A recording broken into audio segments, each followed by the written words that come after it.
Here we are for another edition of The Winning Ticket. Eric from eTop21 Sports alongside Gino Bacola, and we are getting ready to rock and roll for another big week of college football and NFL. We're already up into week 7 of the NFL and even more for teams playing in college football. We encourage all of you who are hanging out and who are looking for a place to play. If you're in the state of Iowa, you want to sign up now for a DRF Sportsbook account. Use our promo code FAST350. It'll give you a $350 deposit match bonus. Must be in the state of Iowa, coming to more and more states soon. Eric, buddy, how's everything going on your end? Going good.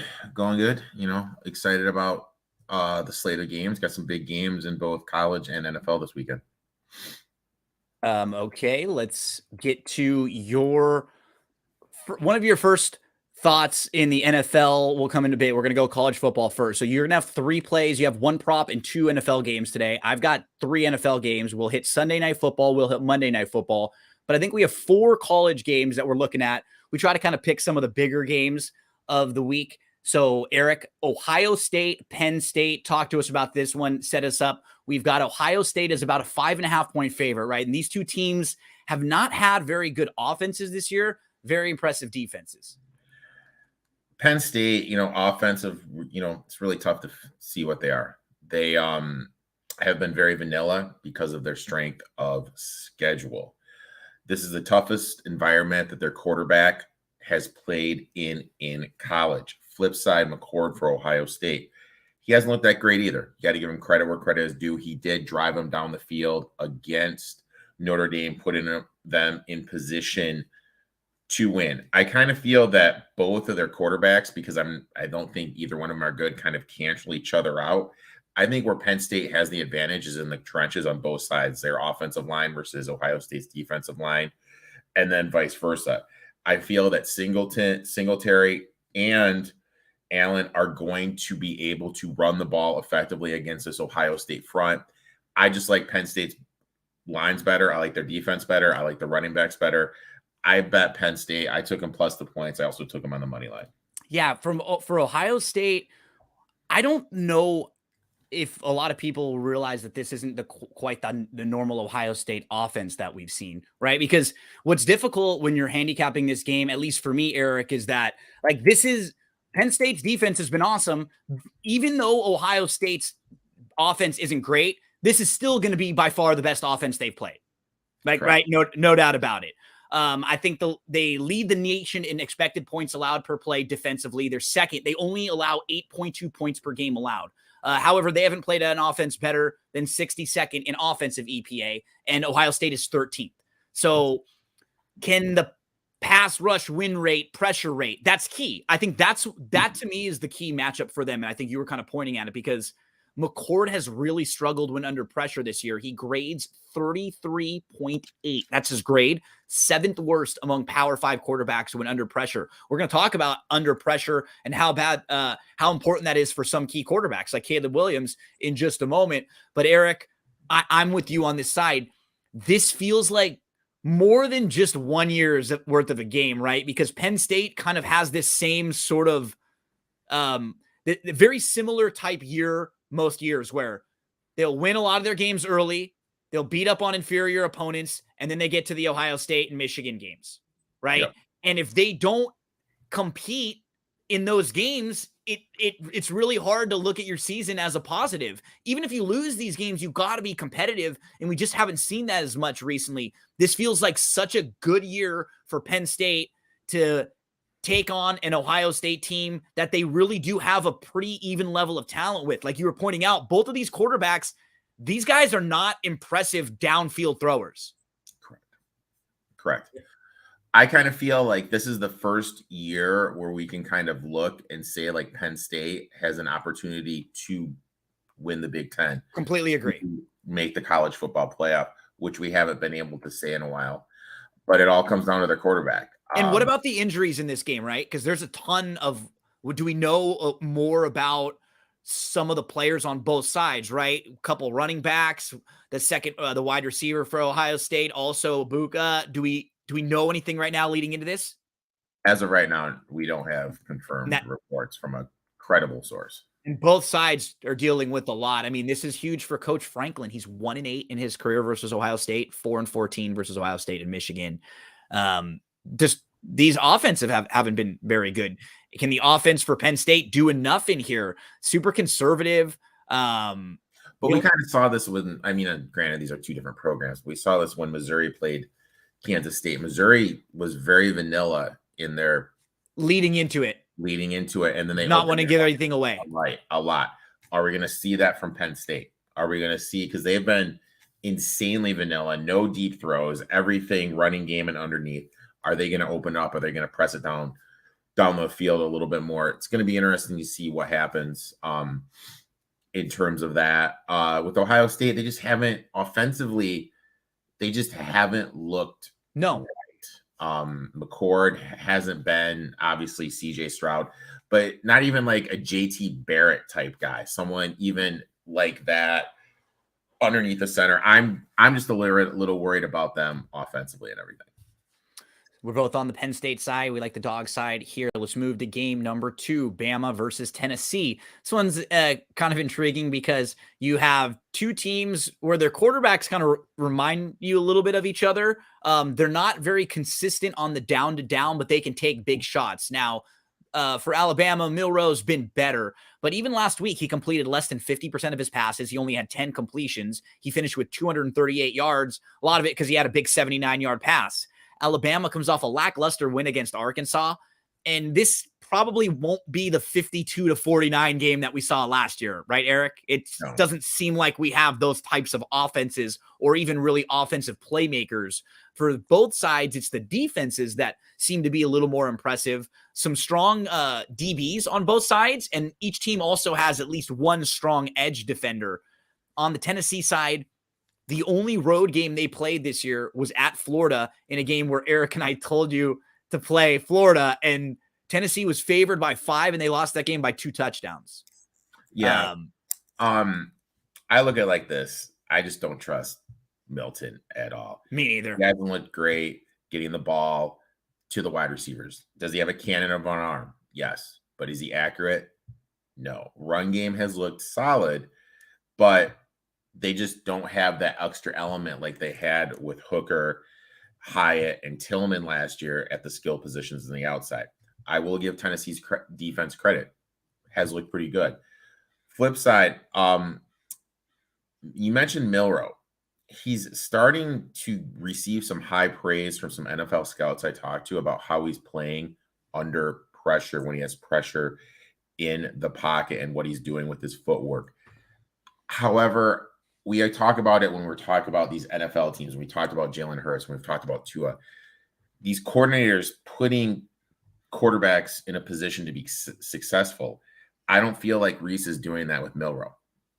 The offense that Alabama's running isn't what they should be running. It's gotten better the past couple of weeks, getting what it should be to, but it's not what it should be. Not built around him quite enough yet. Should be more quarterback runs, 1 to 2 reads, not there, and run. But I look at it like this. This is a huge revenge spot for Alabama after what happened last year. And I know that Saban has had this game circled. With Bama's offense looking better the last couple of weeks, I don't think what's going to look like come the end of the season, but it has been looking better. Me not trusting Tennessee's offense.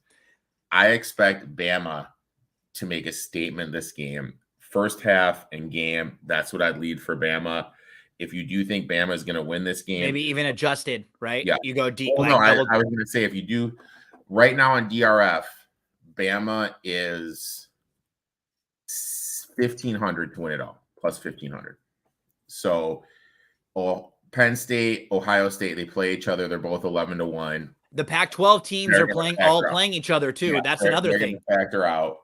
Georgia really hasn't looked that great. God only really knows what we're going to get from Michigan after the allegations that are coming out against Harbaugh. Washington, I mean, they're 15-1 right now. I mean, if you think they win this game, this is going to drop insanely. I bet them at 15-1 on DRF. Eric, yeah, I mean, I would go adjusted also. Some of the points you were mentioning, Milton is ranked 106th among FBS quarterbacks with passing grade. 106.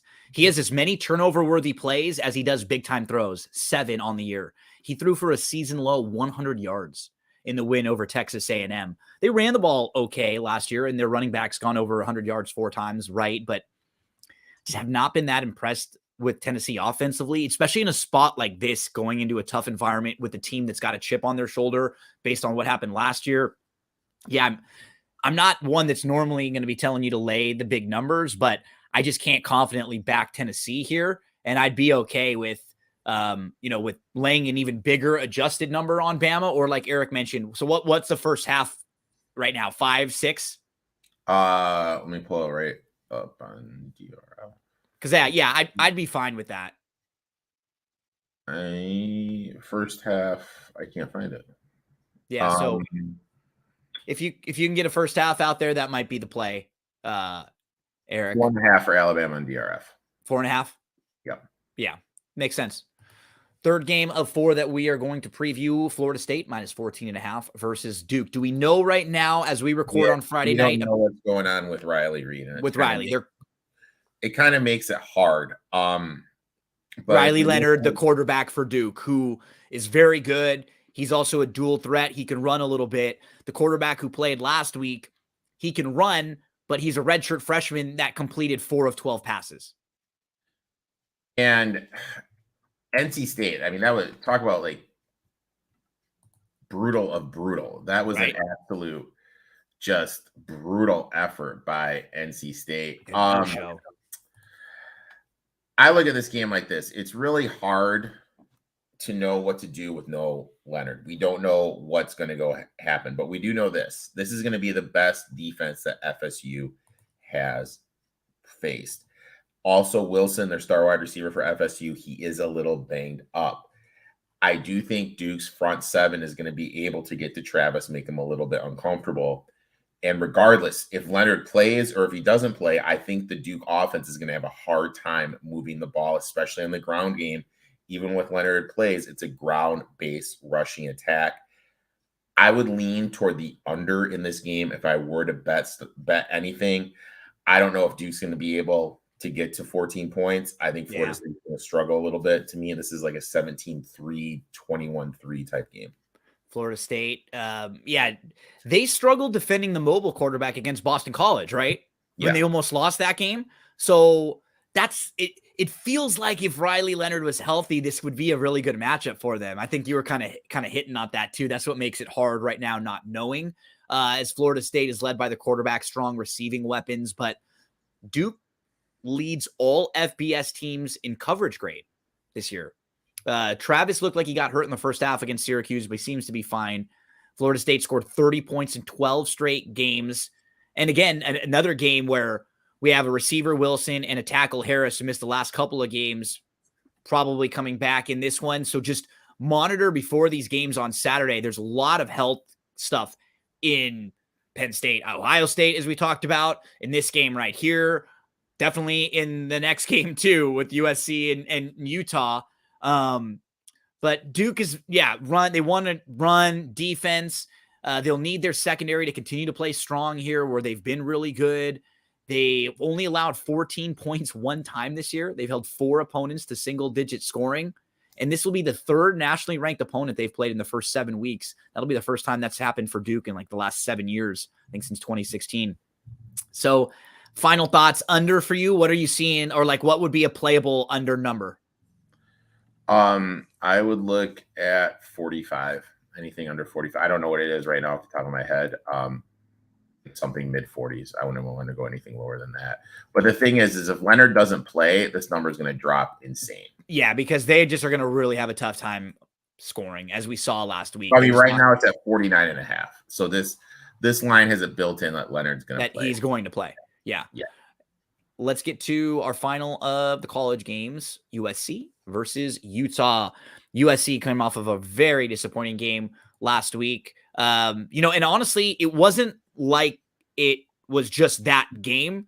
If you're watching week to week, USC's really played 2 complete games this year. And they played a soft schedule leading into the game against Notre Dame. Since the bye, they've struggled really bad on defense. They had the 2 games before the bye where it looked like the defense had maybe made some adjustments. They weren't just allowing a whole bunch of big plays to inferior opponents. And then boom, right after the bye again, haven't been executing well. What's disappointed me the most as a fan, it's not the defense, because even if that were the case, like it wouldn't be that surprise. Sometimes it's hard to completely change a defense. And I think a lot of it has to do with their scheme and the way they practice and not necessarily tackle and practice, stuff like that. It's how they've been a little sloppy on offense, Eric. They've not been fluid. They've scored a lot of points and their numbers look great metrically, but when you're watching them down to down and drive to drive, they like weird exchanges from center to quarterback. We've had some times too with on drives where they're not driving the ball like you would expect with a Caleb Williams, Lincoln Riley led offense, just sort of like moving, stopping, moving, stopping. Then they'll hit a big play. It'll kind of bail them out. And they have so much talent that it bails them out a lot of the time. But they got punched in the mouth last week. And that was a better, like Notre Dame hadn't played that well in a few weeks. And they got up for USC. But USC did not get up at all. What I look at this game and I think if USC can't get up for this opponent after Utah beat them twice last year and kept them out of the college football playoff, then, you know, they got to get up here, even coming off of a loss. You can't be looking at yourself and sad and pouting, because you still do have a chance to make a deep run. But can they make the necessary adjustments? Like, can they do the things defensively? Do they have the either the personnel or the scheme to do it? They are just going to have to be in a situation, I think, in a lot of these games where they outscore teams. And if they're not moving as well on offense, that's where they get hurt. The key thing that stood out to me, Eric, when I was handicapping this game, so Caleb Williams coming off his worst game at USC, had 4 turnover-worthy plays in that game, which were the most in his career. He had 3 interceptions. Last year, he had 5 interceptions in 14 games. This year, he has 4. The real key difference between his play last year and this year, and it's a small sample size, so it's something that can get changed, but you never like seeing it regress. Last year, he was the number 1 quarterback in all of college football when under pressure. Number 1. He had an 85.5 grade from Pro Football Focus, 14 big-time throws, 4 turnover-worthy plays when playing under pressure. So 85 last year. This year, 28.3. He ranks 135. He has 2 big-time throws, 13 turnover-worthy plays when under pressure. That's insane. That's it's crazy to go from that the best to like one of the worst. Mm-hmm. And there's not really like a rhyme or reason for it, because last year USC had probably a worse offensive line throughout some parts of the year, or it's not like the personnel. They've got still good receivers. They still can run the ball. That's just a staggering stat that before last week's game, I don't think people would have noticed, but there's just been something a little off the last few weeks. Now, I'm being very negative. I'm giving you a lot of negative things about USC because they're a 7-point favorite in this game. I'm looking at this as a line that says Rising is not playing, right, Eric? Yeah, I mean, you'd have to think he's not going to be going. It would be less than this, I think, if he was playing. I don't think it would be 7. Because without all that being said, without Rising, Utah's offense is miserable. Yep. They're terrible. So it could be a very good matchup for USC in that I don't know if Utah has the type of weapons to really hurt USC's bad defense.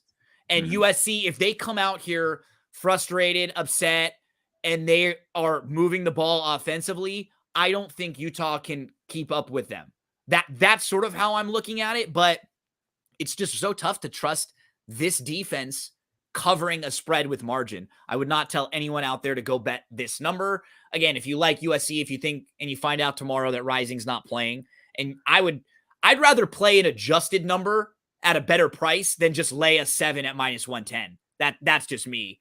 Talk to us about how you see this game.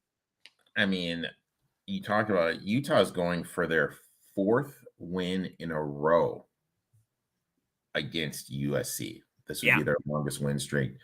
And in the two last year were like the Yeah. backbreaking wins. You win one of those games, you're in the playoff.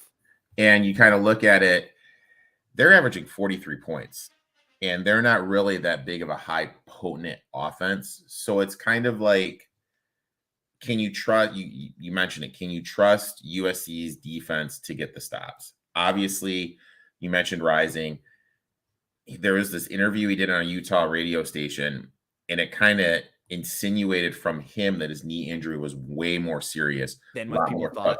Torn. Because I had even heard some rumblings about him possibly having the opportunity, if he doesn't play, even come back for another year. That's what I'm thinking, just because they're so far along in the season. And I really don't think with the loss, even if they run the table at Oregon State, they're going to be enough for them to get in. Yep. The defense isn't as good as it's been in the years past. They have a lot of underclassmen. If he can get that year, why not come back next year when that defense is going to be a little bit more experienced? You're getting more play physically. If he needs it, right? If he needs it and you don't want to rush him because this guy thinks he could have a future, at least in get into the NFL, hopefully. But yeah, it doesn't seem like that. Doesn't make sense. Utah doesn't really have the playmakers that it's had in years past on the offensive positioning, the skill makers. Last year they had Kincaid and everything. Because their big tight end hasn't played all year either. Yeah. But it's just hard, like trusting USC to lay this big number. Do I expect them to bounce back? Yes. Do I expect Caleb Williams to bounce back? Yeah, I do too. I think they'll play better. I think that like all those numbers I said about the pressure. Like they were ahead by how many? And they let Colorado sneak back in for the back. Did the same thing with Arizona State, and then they came all the way back against Arizona and let them get in the game and had to go to overtime. That game was when they missed a field goal. They couldn't get the snap off. It's like little things like that you wonder, and those are things you lead back to coaching because it's hard. Like, I don't want to be one of those people that complains because 2 years ago, USC was like a losing record team. And Lincoln Riley comes in and he's done an amazing job and a hell of a lot quickly. But this has been sort of the complaint with him is that his teams he'll recruit really well. He has very good scheme offensively, but defensively, they've always had problems getting stops. And it's like you can get to a certain level, but then you can't like beat a certain level of opponent. Yeah, they are who they are. You know what I mean? Like, look, they are exactly who they are. We've seen from Riley, and if this continues this year, and this like I don't look at this defense and think they're going to magically be able to improve against better competition moving forward. And if they still like this bad, how do you not go get a coordinator, bring him in? I mean, I look at what UCLA has done. Right? They brought a coordinator in and their defense is completely changed. Like a legitimate guy. I mean, according to everyone in Chicago, Lincoln Riley is coming here to coach. Oh yeah, I know the Bears and Caleb Williams. They're going to come together. I've heard that too. That was a Dan Patrick thing that was announced the other day. So Eric, any final thoughts on this one? This is a stay away for me. Like I can absolutely see people wanting to play either side of this game. I do not trust the defense of USC being up 10-13 and Utah being able to backdoor this game. Yeah, it's literally happened all year long. And to trust USC laying this many points is really what about tough. What about a USC team total? Maybe something like that. Like, I think their offense is going to play well even against this Utah D because I think the Utah D is good, but I agree with what you're saying. I don't know if they're like elite, like some of their numbers might look. And they haven't played an offense like this yet, where they're going to get, like they could be getting hit. Notre Dame's defense compared, like they've got some different personnel there. That's, I think, a little bit more top tier. So fun college football conversation this week. Good luck to everyone out there in whatever plays you have in the world of college football. Let's move on over to the NFL. Eric, you've got, I think, 2 games you're playing and a prop, and I've got 3 games I'm playing, and we'll both preview the Sunday and Monday Night Football games. You head first, and you're going to take the Steelers, I believe, right? Talk to us about this one. I'm going taking the Steelers. Tomlin as a dog, 65.9% ATS. As a road dog, 61.7% ATS. Doesn't look like Cam Hayward is going to play, which is obviously a big blow, but they're getting Deontay Johnson back. It looks like Johnson is going to be a go. He's a target monster. He's going to take pressure off of George Pickens. Rams are a little banged up in the running back position. Darrell Henderson, they just signed. He's activated. Royce Freeman activated. Zach Evans is going to be the number one. McVay was talking about 4 different guys. It was so funny. They were asking him about the running backs. He was like, yeah, Henderson, Freeman. And I just dropped off Milo for school a little while ago. And when I was driving back on the local SoCal sports talk radio on ESPN, they were playing some of the clips and they were trying to guess which of the tiers of the running backs. Myles Gaskin was the other one, right? I think there's 4 guys there. It was a kind of a funny segment. They're like, okay, based on what Sean McVay was saying, rank the order of the running backs, of those 4. Yeah. Who do you think he likes the most? And it was kind of funny. And I think it might be Henderson because he sort of is familiar with their system. I mean, the thing is like Henderson wanted out. You know what I mean? So it wasn't good. Freeman, he's kind of comfortable Evans, with. They used high quality draft equity on, but the thing with him and what I was told why he hasn't been on the roster is his pass pro is just awful. That's what they said. He's still figuring things out. So I think he's going to be the early down guy. Maybe Freeman late. I think Freeman will come in late. I think Henderson maybe in a week or 2, but he's been sitting on his ass. He hasn't been doing anything, so we don't know what type of shape he is in. The Cardinals, the Rams are on the field. Their defense for 73 plays versus the Cardinals. I always look for teams over that 70 threshold. Cardinals were in the red zone 3 times, only scored 6 points. They did have success moving on the Rams. You have the Steelers coming off the bye. And the one thing, McVay's great, but the one thing I've kind of noticed with McVay is when there's something going on that off the field that distracts him, you can kind of tell with his coaching, his decision, it distracts him. His kid is due any minute now. Literally his wife is due. She could have him during the game. I kind of felt he was distracted in the game against the Cardinals with how they did in the first half versus the second half. I think this coaching staff, namely Tomlin's better here. So I'll take a little bit more of a focused Steelers team here plus the 3.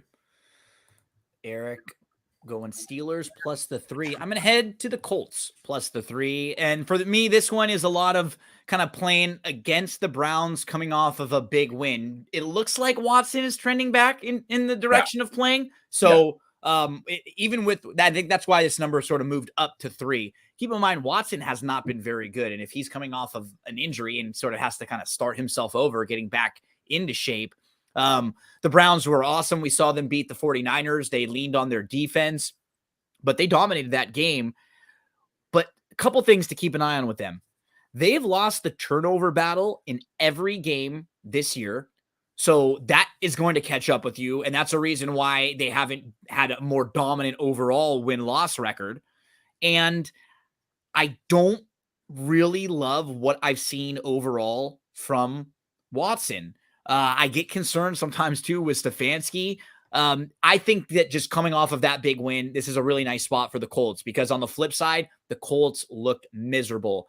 That was the worst game Gardner Minshew has played, I think, by far. I mean, if you just look at his passing grade and stuff compared to that, the first 4 games he played this year, he was slightly below average quarterback, not bad. That game was one of the worst in the league and one of the worst of the year. He had 7 turnover-worthy plays in that game. I just think he's going to be a little bit better here. If you count what happened in that game, they actually came back late and made it close. I think we're going to get a little bit more of the rust shaken off with Taylor here. I actually like the Colts staff. We've talked about it too. I think their coaching staff is pretty good offensively, and they'll do a really good job now of using their weapons better. So to me, this just feels like a really nice spot to take the Colts plus the 3. Yeah. Obviously letdown spot, and Stefanski as a favorite historically struggles. Eric, you're going to have a first half play for your next play, right? Yep. I'm going to the Atlanta Falcons. I took them at plus -1.5 for the first half. Todd Bowles is 34% ATS first half in his coaching career. With the Bucks, that goes up a little bit, but still pretty poor, 40.9%. But this is also kind of a bet. I know it's going to sound crazy as Ritter. He has not covered 10 straight first half spreads. This has to kind of go back to the norm. Yep. I really feel like everyone's like, why aren't they using Bijan more? Why aren't they running Bijan more? I think they're doing that because they know they're going to have to ride him at the end of the season. Lean on him now in these. And You don't want all the bumps and bruises early. Same thing like you do with the running quarterback, right? But we're kind of seeing it like Shefty just tweeted out, no Debo, no CMC. They've been leaning on CMC a lot. Too much. I think Arthur Smith is smart enough to know, hey, I need Bijan here toward the second half of the season. I think we're going to see a heavier Bijan running attack. You look at the Falcons box score, they average 5.1 yards per play, had over 200 yards more than the Commanders. They should have won that game. I think Ritter's going to get it right.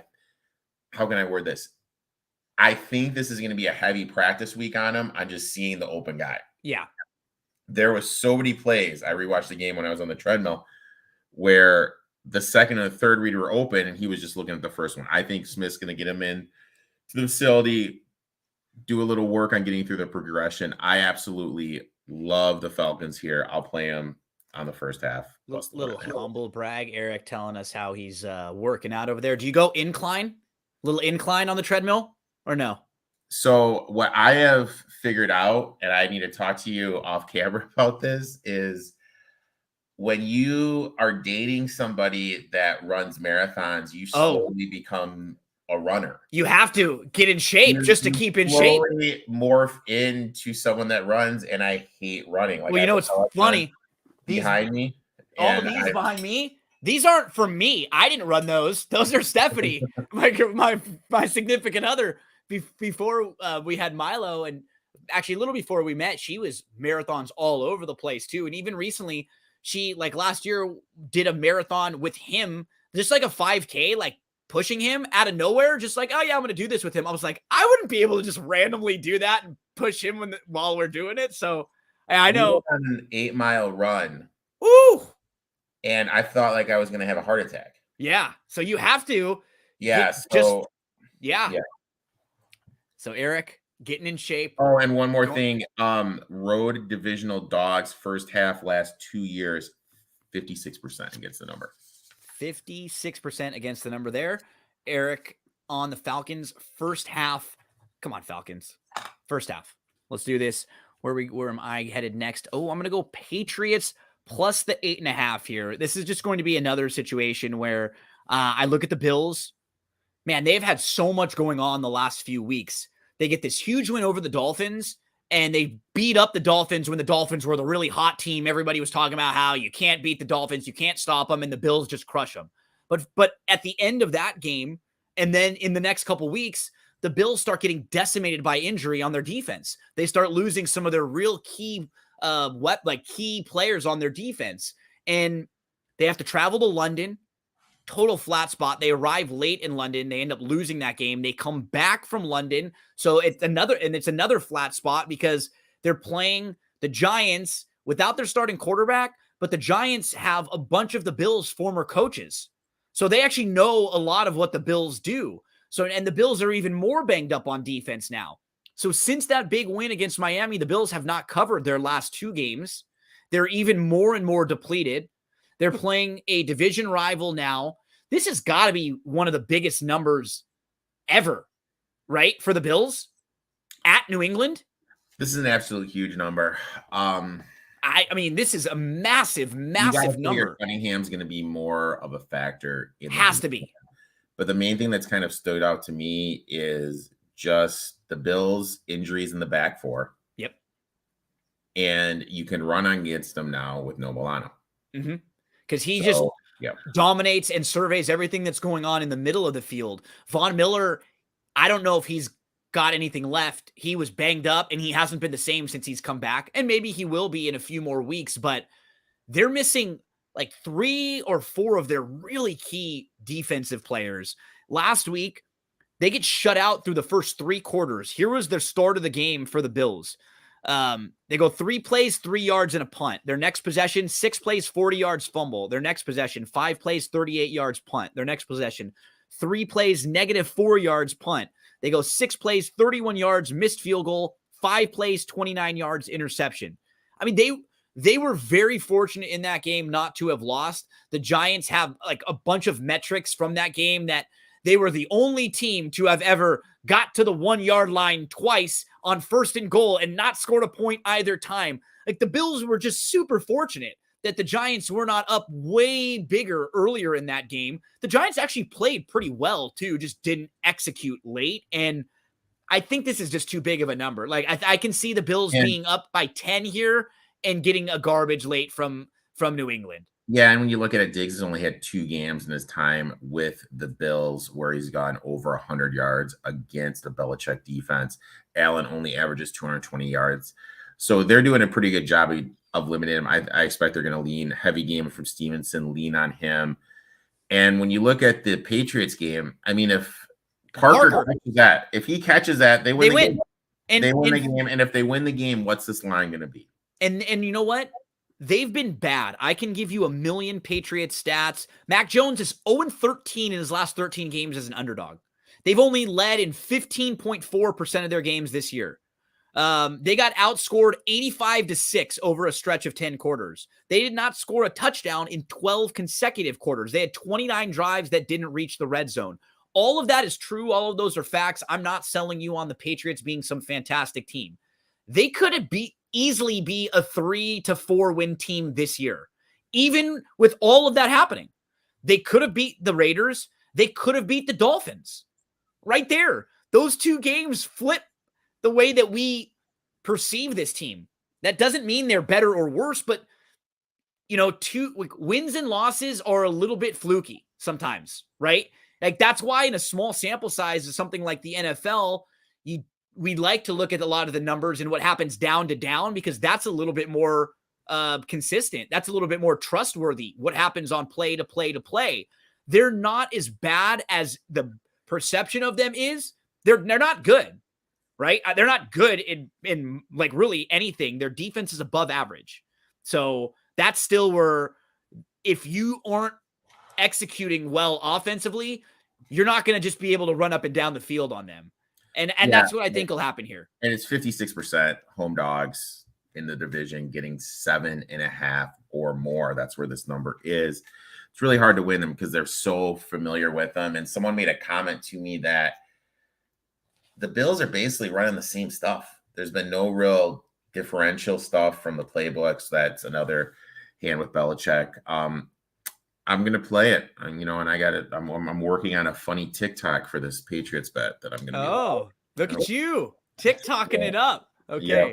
You've got to play there a prop play here. Talk to us about Musgrave. Luke Musgrave, the tight end for the Packers, over 30.5 receiving yards.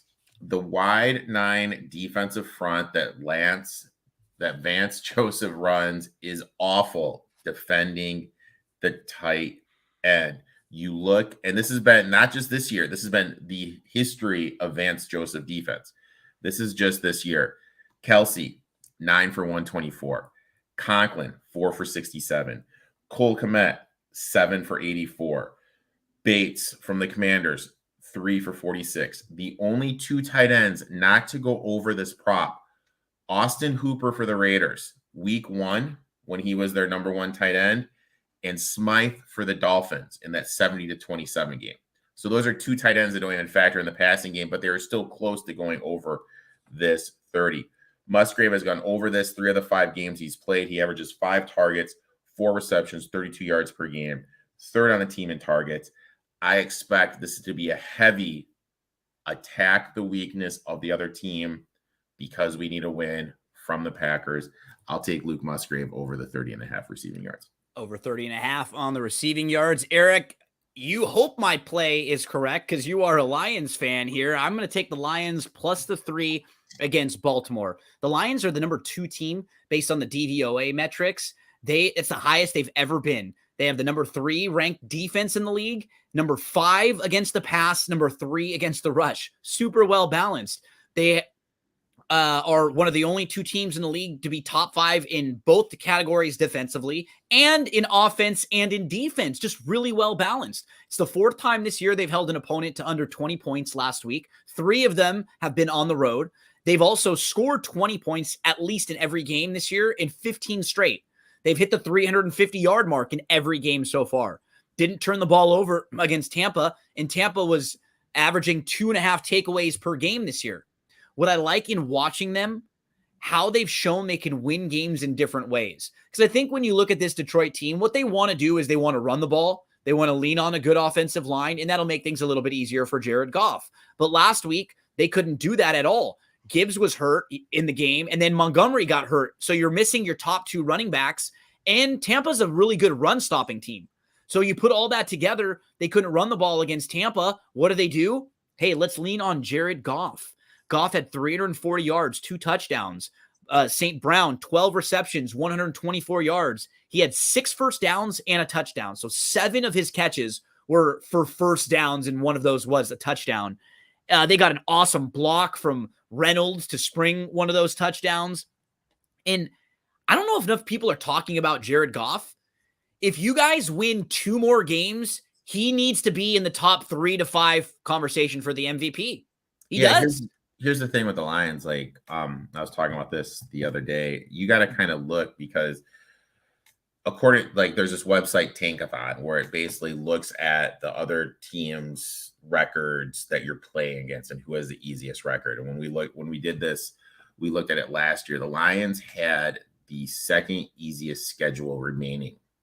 Now, the Eagles and the 49ers had top 10 difficulty schedules. Yep. And you can see it. Yeah. So if one of those like dips down and the Lions get on the 2 line, maybe even mess around, get on that 1 line, Campbell, Goff, or Hutchinson, one of those has to win.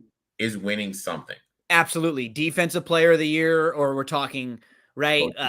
Or offensive player of the year, or MVP and coach of the year. And I mean, for Goff, it's been his last 17 games.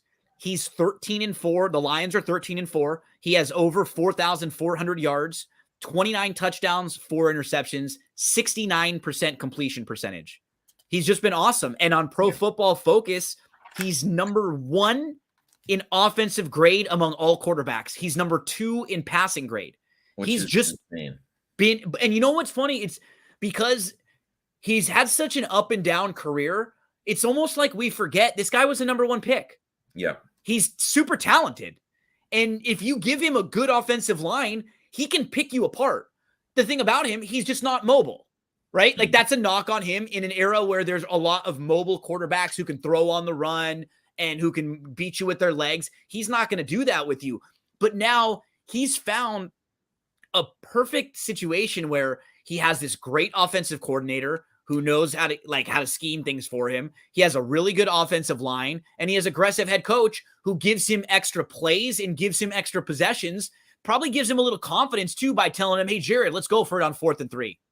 Hey, let's go for it on 4th and 4. And then you get it, and you just, man, I'm as a Rams fan, I'm happy for Goff, because I don't think Goff did a whole lot wrong for the Rams. And the trade seemed like it really worked out for both of these teams. Like, the Rams got out of what they needed. They needed that veteran guy to like put them over the top. And the Lions were able to get this quarterback that's been like unbelievable. He's one of the better quarterbacks right now. If you're talking in the NFC, in just the NFC, he's playing the best football of any quarterback in the NFC right now. Yeah, absolutely. Which is crazy. It is absolutely insane how good he is playing. And it has me nervous because I want him playing this well when in 2 months, January right? happens, yeah, in late October. So, look, I'm a little nervous, but hopefully he can keep it going. Hopefully he can get this game. 4 straight wins by at least 14 points for them. It's the first time they've won 4 straight by double digits since 1991. They got Jameson Williams back. He made a big play down the field, so that gives them another weapon. Then on the Ravens side, their defense is really good. It's really strong based on the metrics. They're number 2 in defensive DVOA. Let's look at who they've played. First game, they play Stroud in his first career NFL start. And that game was a little weirder than the final score might look. The Texans actually outgained the Ravens in that game. The next game, they play the Bengals. Burrow got hurt in that game. And the Bengals offense has not been very good this year. They lost to Minshew, who we were just talking about. Minshew was kind of picking them apart. They played DTR for Cleveland, so they got lucky in getting that start. DTR did not play well. I think he only knew like a couple hours before the game that he was going to start. That was a weird situation. Right? That was very weird going in. He wasn't prepped. Everybody thought Watson was going to play. Their next game was against Kenny Pickett, and they played against Ryan Tannehill and Malik Willis, and Tannehill got hurt. So they have not played against very good offenses, very strong quarterbacks playing well. Burrow's a very good quarterback. He just wasn't playing well, and he was hurt at the time. I think this is going to be just a tough spot for them. You've been pointing this out when we talk too. Their offense is like moving the ball okay, but then they don't execute in the red zone, right? Like something's a little off with them. They had to kick 6 field goals in that game. And then they're up 18-3, and they open the second half. Punt, interception, punt. Titans score 10 straight. All of a sudden, it's 18-13.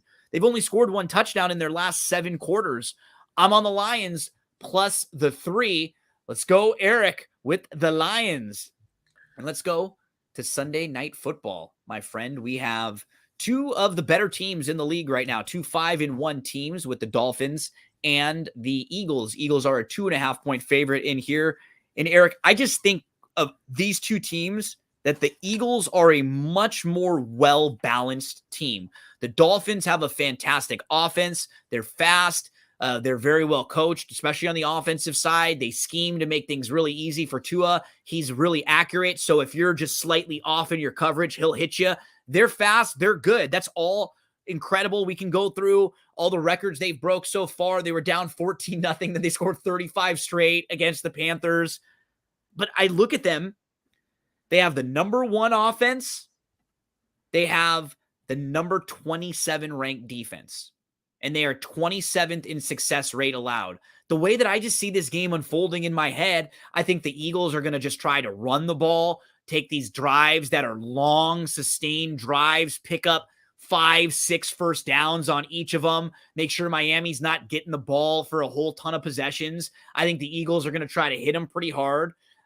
They sat a couple of players last week. You pointed this out. It was almost like the Eagles were kind of thinking they were going to get away with the win against the Jets, and they had a few of their like 50-50 players not play that game. They're going to be back this game, and the Eagles can't mess around because they look at their schedule, and you were just hitting on it. They have a very difficult schedule coming up, so I don't think they're going to take any of these teams or any games lightly from now on. I think you're going to get really good performances from them. I feel like most of these weeks, you're seeing improvement from their team overall with the coordinators because they're new coordinators kind of just figuring out their role more.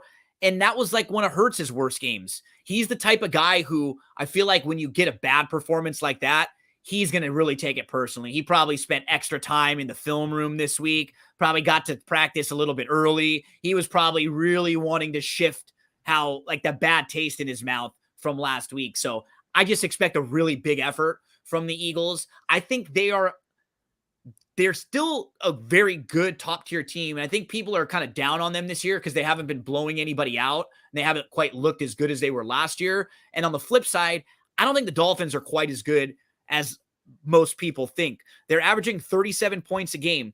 Here's who they've played.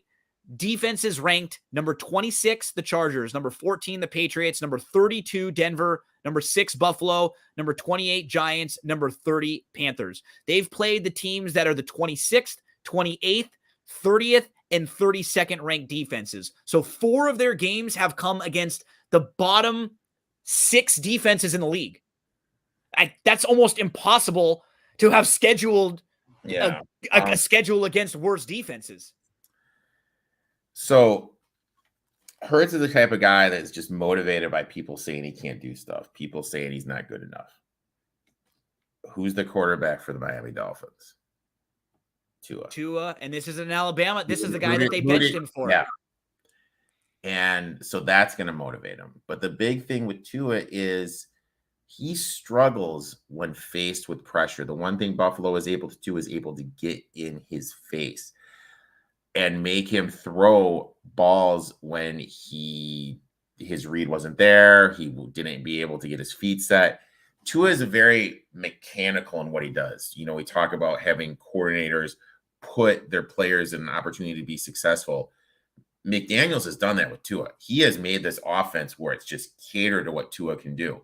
But when you play a team like the Eagles, Jalen Carter and company, that are going to be able to get to him, get him off his reads, I really think they're going to struggle. Because the Miami offensive line has looked pretty good this year. When they have Armstead not faced was there. anything, and they haven't faced anything like this even with Armstead. Well, Armstead was there at the beginning of the Buffalo game. When he got hurt, that's when everything went off the rails and they were able to get to him. So I think this Eagles team is going to be able to get to Tua, make him uncomfortable. I'm looking at Xavier Howell and the other DB. I'm spacing on his name. I don't think they're going to be able to keep up with Devontae Smith and A.J. Brown. And Brown's been on one lately. I think he has 4 squeaky wheel, right? He complained early in the year, and he's had 4 like monster games in a row ever since. And then you got Slay and Bradbury back there. I think, to me, I just think everything that the Eagles do is a bad matchup. It just feels like a bad matchup. Like on paper, just like you're saying. Dolphins, because they can get the pressure, but also they can cover, and not a lot of teams can do that. And then the flip side for the Dolphins is one thing that I've noticed that, and if numbers don't lie, they're averaging more rush attempts this year per game than they did last year by a significant amount. Why is that? To take pressure off Tua, to make sure Tua is not getting as many hits. If your line can't set the line and they're able to get to him, you won't do it. You can't dictate that. You can't do that. And now the thing that made Achane was so fast, Achane, whatever the hell he's calling himself, because he keeps on changing his last name. He changed it 3 times, I think. Him not there, that's an explosive thing. Mozart, Wilson he's are different. He's good, but he's different. Like, yeah, it's just, I just still don't trust the running game. I think they're going to be able to get to him. I think the Dolphins back 4 has a little some issues. I'll take the me too. 3 would be my. I wouldn't. I got him at 1.5. Yeah. I got him at 1.5. Anything to me at under 3 is fine. I wouldn't want to lay 3.5, but this would even be a game that I wouldn't mind playing myself an adjusted line. I think the Eagles are going to win this game pretty easily, pretty handily. Like, I just think matchup wise, like you said, it just feels like a bad matchup where I could see the defense of the Eagles making life difficult for Tua. And then I could see the Eagles just moving down the field slowly, but surely, repeatedly. They did this to the Rams a couple weekends ago where it was like, they just took the ball the whole third quarter. Like, they didn't even get a possession. It was like, what the hell just happened? You look up and it's like, what? We don't even have an opportunity anymore. We have an opportunity to tell you about one more game, Monday Night Football, coming up this week. 49ers at the Vikings. And Eric, you just pointed out a few minutes ago, injury issues for the 49ers. Yep, huge injury issues, and we really don't know what's going to happen, what we're going to get. Obviously, there's an extra day, what's going to happen. On the flip side for the Vikings, I mean, this team has been so insanely unlucky. Yeah, they have a lot of points. Their defense really struggles. In my offensive line rankings, the thing that's been the biggest surprise to me is how high I personally have the Vikings graded. This offensive line is playing great. I think you can run on San Francisco. So you maybe can. You absolutely can. They are just while you're hitting on that, because I don't think enough people maybe notice this. They are 23rd in rushing EPA allowed. They are 25th in rushing success rate allowed. They've allowed their opponents to have rushing plays successful on 43% of carries. The real why it's deceiving is because, like, some of their counting stats are good, right? They only allow a total of 80 rushing yards a game. Well, that's because teams can't run the ball against them often because usually they're up. Teams only average 20.2 carries per game against them, which is 3rd fewest in the league.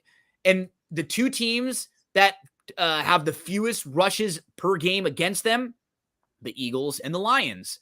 What's the consistent thing about these 3 teams? They're good. They're up in games.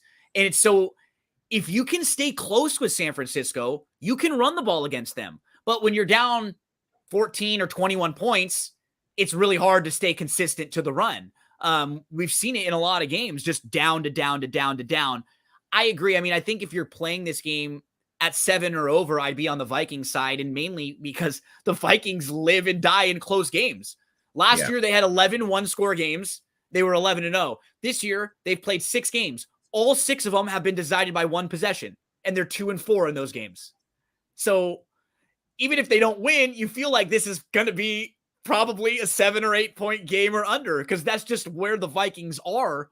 And now at least they have another week and an extra day to kind of what worked last week without Jefferson in the game, right? Because now they don't have Jefferson. That was a weird game because, like, you could tell they actively were trying to get the ball to TJ Osborne. Or to KJ Osborne, yeah, right. KJ Osborne, excuse me. And then they started going to Hawk in the second half. It's gonna be interesting to see like how that goes off, but they're due for some breaks. The Vikings, they are. There's one team that's due for breaks, it's the Vikings. It's really just hard to say like what's Purdy gonna look like with no Debo, with no McCaffrey. If Williams is a little banged up, you know. I will say this: I also grade it. I'm a nut. I have a lot of time on my hands. When I'm not working out, I grade every wide receiver DB matchup. And guess, according to my rankings, guess who has the best matchup this weekend? Brandon Ayuk. You know what I mean? Like Brandon Ayuk has a great matchup. So it could be more volume for him now without he's able to get there. Vikings really so captain on Monday night, Brandon Ayuk. Captain on Monday night, Brandon Ayuk. Folks, thanks so much for hanging out with us again. We encourage all of you, if you're in the state of Iowa, any friends, any family, anyone you know in the state of Iowa, let them know they can sign up for a DRF Sportsbook account right now. They can use our promo code FAST350 for a $350 deposit match bonus. Eric and I will be here with you every Friday. We'll talk some college. We'll talk some NFL, 6 o'clock p.m. Eastern time. We got started a few minutes late today. I was just finishing a couple other things up.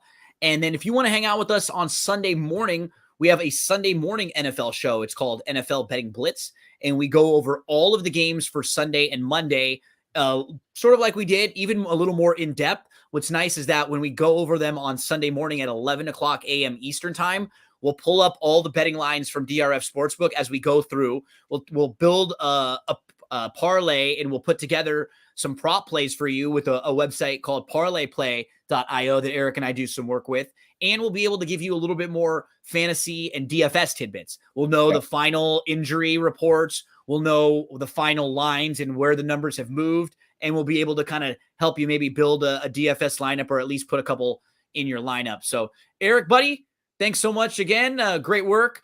Appreciate all of you hanging out with us. And we'll see you right back here on The Winning Ticket next week, Friday, 6 o'clock p.m. Eastern.